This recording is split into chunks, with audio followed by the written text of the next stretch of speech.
ఇక పండుదాడ అంటే ఇగో ఇట్లా రావాలి. నిన్న చిప్పలు మలిపిన పొద్దున, సాయంత్రం మెరేసిన.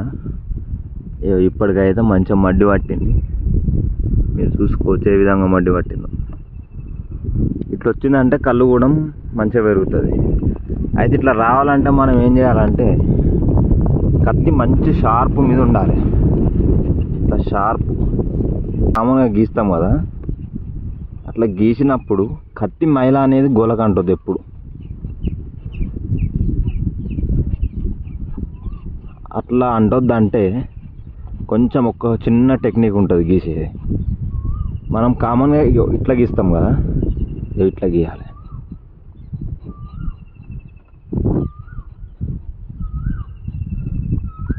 కొంచెం గీసు లైట్ ఇబ్బంది అవుతుంది కానీ రిజల్ట్ అయితే 100% ఉంటుంది.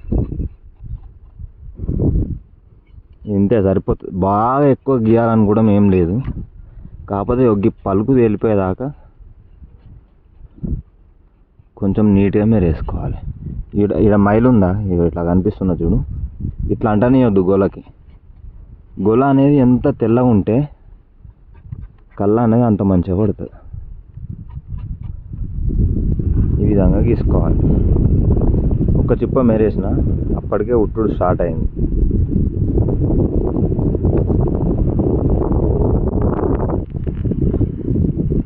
ఇక్కడ సైడ్